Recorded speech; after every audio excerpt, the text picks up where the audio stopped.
Hello and welcome to Mr. Know-It-All. Today I'm going to be discussing what is the Electoral College.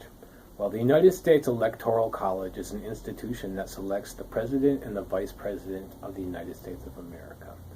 So when the citizens go and they vote in November for who they want to be president, what they're actually doing is selecting an elector who pledges at a later time that they will vote for that candidate. So who can be an elector? Well, the Constitution states it can be pretty much anybody, except for a member of the House of Representatives, the Senate, if you hold an office of trust or profit under the United States. Or if you're a state official who has committed insurrection or aided insurrection against the United States. That's because of the Civil War. So when you go and you cast your vote, in 48 of the states, they have what's called winner takes all. So whoever has the popular vote for that state is going to get all the electors. So if Hillary Clinton had the highest popular vote in Michigan, she would get all the electors for that state. In Maine and Nebraska, they use what's called the congressional district method, where on each congressional district, whatever the popular vote is for that district, they get those electors. And then there are two electors, that is whatever the statewide popular vote is. So how many electors does each state actually get? The number of electors is based on how many congressional seats there are. So the number of House of Representatives seats plus the number of Senate seats. And as for Washington, D.C., because of the 23rd Amendment, they get whatever the state total is the lowest, which is currently 3. So they get together, the electors, in the state capitals or in the District of Columbia, the district, and they cast their vote on the Monday after the second Wednesday in December. And they cast one vote for who they want to be president and one vote for who they want to be the vice president.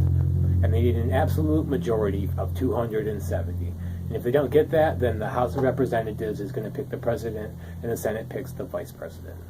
So why do they have to cast separate ballots for the president and for the vice president? Well, it started at the Congressional Convention in 1787 when they were trying to actually figure out how to elect the president. Most of the states wanted to do what's called the Virginia Plan, where the Congress would actually elect the president and the vice president directly.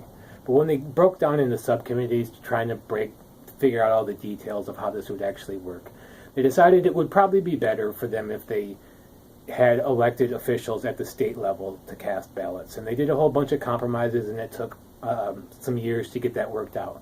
But they eventually decided that it would be at the state level. And this worked well until 1796, because when the plans were originally created, there was no parties. There was also no lobbying factions. And by 1796, this did become an issue where the Federalist Party had John Adams get selected as the president, and Thomas Jefferson got selected as the Democratic Republican candidate as vice president. Because at the time, it was whoever got the number one amount of votes became president, and whoever got the second became vice president. And clearly, two separate parties trying to get stuff done, it didn't really work. And it got even worse in 1800, the very next election, where the Democratic Republican Party decided they were going to submit Thomas Jefferson for president and Aaron Burr for vice president. And there was just one ballot. And even though they preferred Thomas Jefferson clearly, and they wanted Aaron Burr to be vice president, they got the same number of votes as 73. So this had to go to the House of Representatives, and it took 36 separate ballots before the head of the Federalist Party, Alexander Hamilton, said, "You know what, guys, I prefer Thomas Jefferson." And so it became Thomas Jefferson was the president and Aaron Burr was the vice president.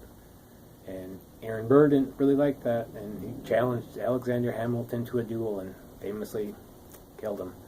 But ever since then, they decided to amend it, and now they cast one vote for the president and one vote for the vice president. That's the Electoral College.